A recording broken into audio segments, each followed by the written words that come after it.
Yeah, everyone, Nanami here. In 2022, I was asked to travel across Lutruwita and record our community's stories of quitting smoking. I heard so many great success stories of our people who managed to quit and got a good picture of why our people chose to quit, how they did it, and what supports they were able to access along the way. This is the Makara Patapa podcast. PJ. I'm 17, turning 18. Piper. I'm Ruby. Well, I go by, my last name is actually Millard, but I go by Dylan. And I'm 16 years old and I turned 17 in September, so not too far away, a couple more months. Yeah, I started smoking when I was 12, still Mum smokes. And it's a bad regret and it's, hard to get off, but I'm trying. It's just hard when you've got people that you know that if you see them, that they either way, like even if you ask them or if you just go past them like, oh, do you want to smoke? And you're like, and then you just, you think about it and like, yeah, all right, and you just sit there. But then you think about it and it's like, why did it even start? Like I'll either have one when I'm like really stressed or, I'm anxious or something like that, or I'm unhappy about something, or if like I'm really angry, then, I'll go and have a smoke or something like that. But yeah, it's a little bit hard, but kind of got to control my own anger and things like that. I suppose thinking it was cool, starting year 7, high school, and all the other girls were smoking and you're like, oh, yeah, I want to be like them, start smoking and things like that. And then it's like, why did I even do that? Like, I could have been someone else, I could have been my own person instead of trying to act like all the other girls, at high school and things like that. I suppose that's what really, kind of hit it off, was trying to be like all the other girls and trying to fit in, and things like that.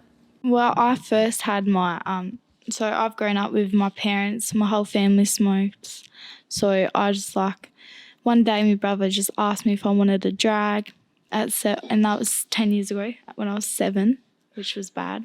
But I didn't really start smoking until when grade 7 hit, and it was a new try, like a new trend sort of thing, like smoking was when you get into high school.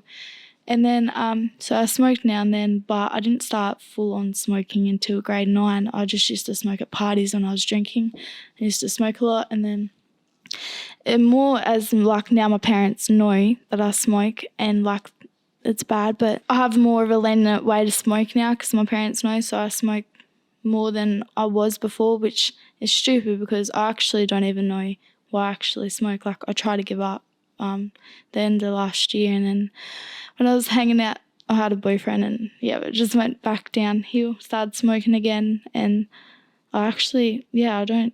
there's no reason for me to even smoke. I think just picking one up or saying one have it just triggers me I've got to have it, which is so weird because the prices is... I have, you don't have to have just one reason. It's heaps of other reasons why. All those little reasons.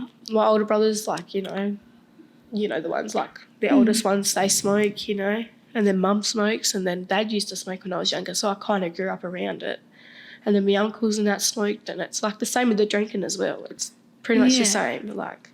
Because I played netball, and before, because I've been playing netball for about 6, maybe 7 years. I had a little bit of a break there, but been playing since I was about 9. And I never I never started smoking at 9 or anything like that. And I was a pretty good, I still am a good player, but just can't run as much as I used to, because then I started, I got into high school and, I thought it was good and everything. So now I've kind of now it's kind of a little bit hard to run, you're puffing and you're coughing and everyone's just looking at you what the hell is going on with her? It's on the first quarter, my face goes really cherry red and I just wish I didn't do it now. I wouldn't be in that situation now if, I didn't brought up around it, if I didn't want to be like all the other girls, if I didn't want to fit in. I won't do it around kids because that's how I started. Exactly, seeing it. You don't have to be related to someone. You can walk out on the streets and you see all these people smoking and you just think it's a thing. Most kids can sit here like us and say that, and we probably haven't been smoking as much. People have probably been smoking for 20 plus years. in this probably building or something. But even us smoking just for a few years, we've actually seen effect, like we've seen like what it does to you and, you know, how it affects you and everyone else. Like we've seen that in the last few years of smoking, or, you know, even as Ruby said, she can't play netball. Like it only takes a few years, like, you know.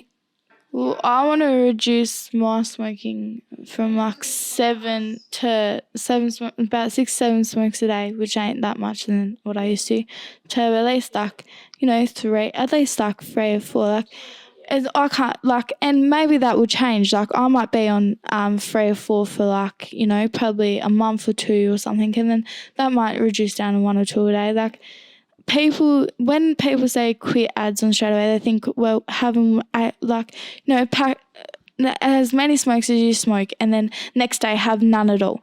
Well, that's not gonna. Some people find it really difficult doing that way, and it's really whatever works with you. Reducing, I find, is much better than giving up straight away.